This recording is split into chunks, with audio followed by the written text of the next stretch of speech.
Assalamualaikum warahmatullahi wabarakatuh. Di video kali ini kita akan belajar tentang fungsi IRR atau Internal Rate of Return.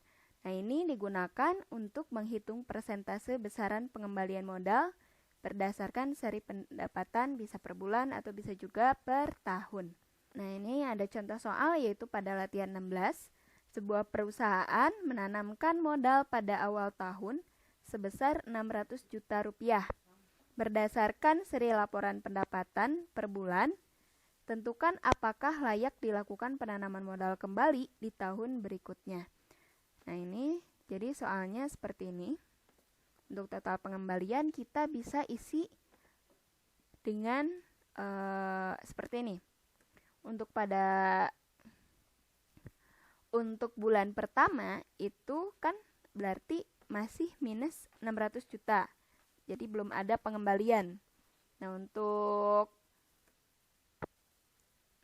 bulan kedua yaitu bulan Februari itu sudah ada pengembalian 80 juta rupiah. Nah, berarti C8 atau 600 juta ini ditambah dengan 80 juta yang ini. Nah, jadi total pengembaliannya itu masih minus sebesar 520 juta rupiah. Ini tinggal ditarik ke bawah.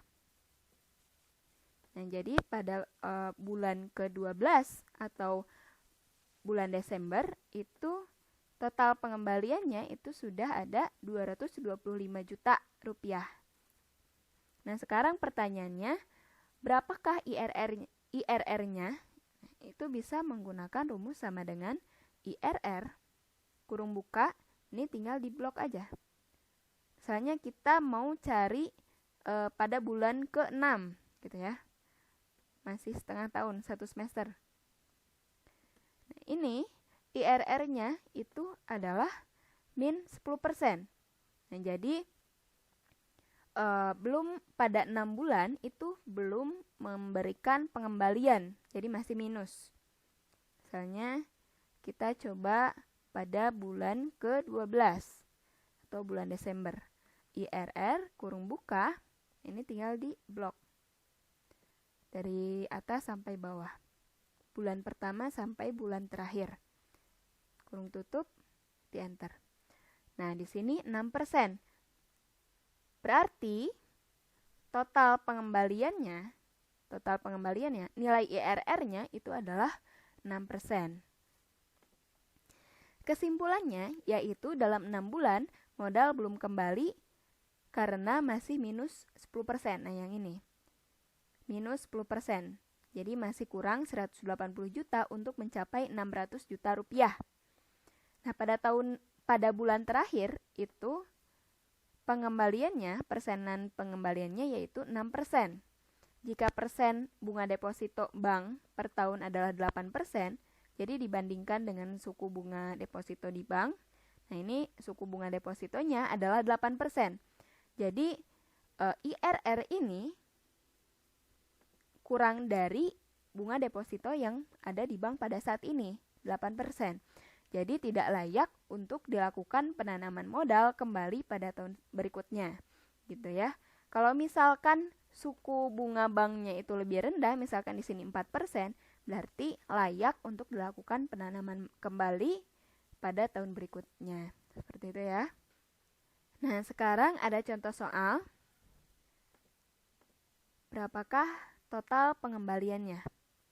Nah, misalnya kita akan mencari pada periode keempat. Sama dengan IRR kurung buka di blok dari 0 sampai 4, tutup kurung, lalu di enter. Nah, ini IRR-nya 31%. Lalu pada tahun ke-8 terakhir yaitu 38%. Kalau misalkan suku bunga depositonya 8%, berarti investasinya layak untuk dilakukan kembali pada tahun depan gitu ya.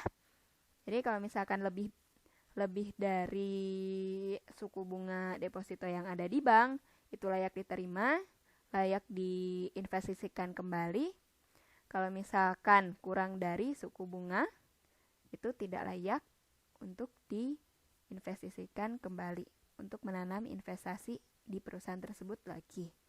Seperti itu. Terima kasih atas perhatiannya. Wassalamualaikum warahmatullahi wabarakatuh.